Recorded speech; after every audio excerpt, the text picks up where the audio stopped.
Telugu Desam party కూటమి ఎంతకి దిగజారిపోయారంటే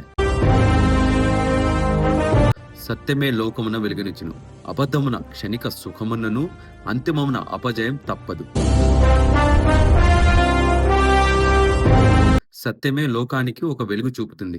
అబద్ధము ఆ క్షణంలో గెలిచినట్టు అనిపించినా చివరికి అబద్ధానికి పరాజయం తప్పదు అని. తెలుగుదేశం పార్టీ కూటమి ఎంతకి దిగజారిపోయారంటే 2019 నుంచి 2024 మధ్యలో మన రాష్ట్రం ముందెప్పుడు లేనటువంటి విధంగా మ్యానుఫ్యాక్చరింగ్ లో మరియు ఇండస్ట్రియల్ గ్రోత్ లో సౌత్ ఇండియాలోనే నంబర్ 1 గా నిలిస్తే తెలుగుదేశం పార్టీ కూటమి వీళ్ళ రాజకీయ లబ్ధి పొందడం కోసం వైఎస్ఆర్సీపీ హయాంలో ఇండస్ట్రియల్ గ్రోత్ జరగలేదు, ఇండస్ట్రీసే రాలేదని ఒక దుష్ప్రచారం చేశారు.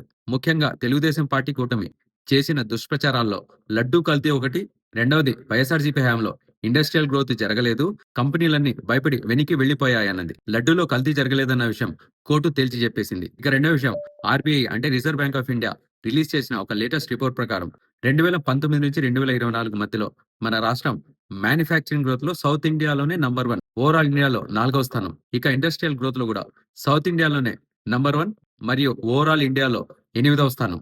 అసలే చెత్తకుప్ప గలీజ్గా ఉంటుంది అనుకుంటే దానికి పెంటకాలు కూడా తోడైనట్టు వీళ్ళు చేసే దుష్ప్రచారాలకి రాష్ట్రంలో ఉన్న పచ్చ బ్రోకర్ మీడియా ఒకటి తోడుగా నిలుస్తుంది.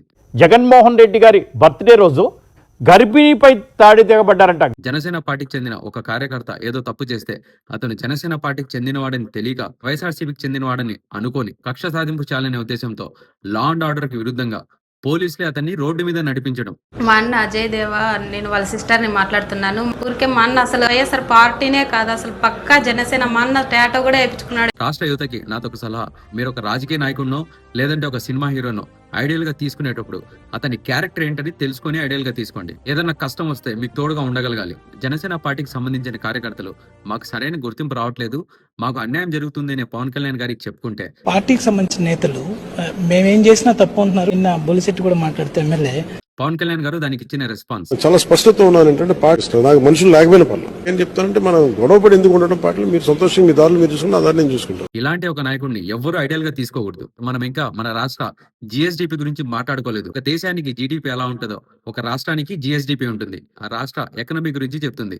40 ఏళ్ల రాజకీయం, 3 సార్లు ముఖ్యమంత్రి అయిన చంద్రబాబు నాయుడు గారి హయాంలో మన రాష్ట్ర జిఎస్డిపి ర్యాంకింగ్ 22వ స్థానంలో నింది.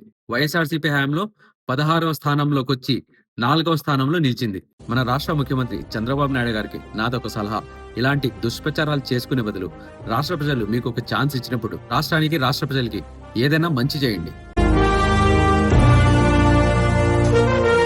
మీరు ఇంకా నా ఛానల్ని సబ్స్క్రైబ్ చేసుకోలేదంటే ఛానల్ని వెంటనే సబ్స్క్రైబ్ చేసుకోండి.